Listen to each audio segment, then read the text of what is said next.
Isu itenaram moi min khen la Partin Vulnaram I mangai na thazar noaya Tantenen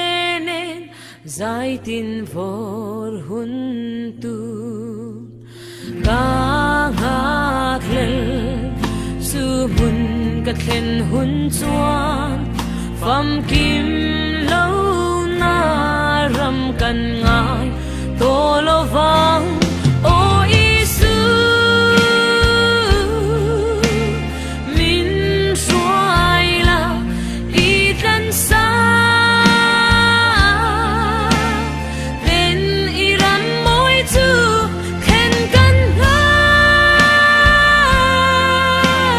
le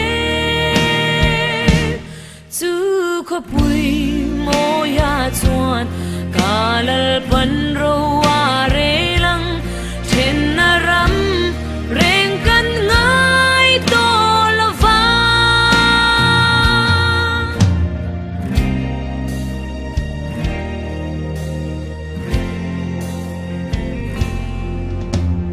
re ram no ma kun sa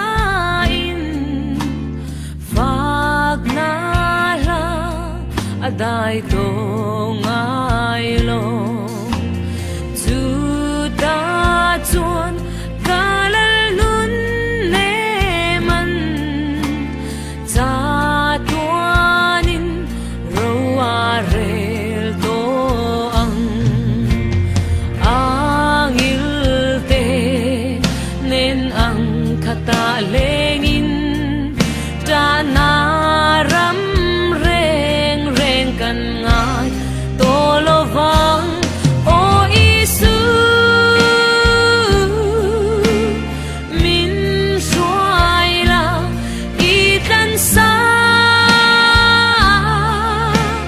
ten iram moi chu khen kan ngak le chu kho pui mo ya chuan kalal pan ro wa re lang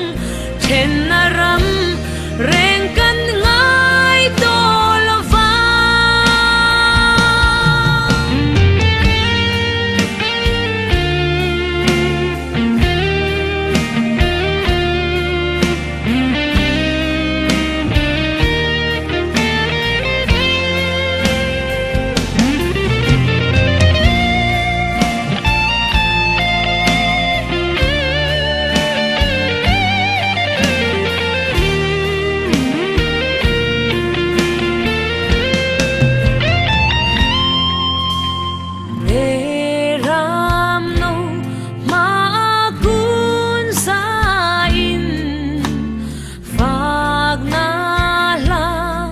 adai to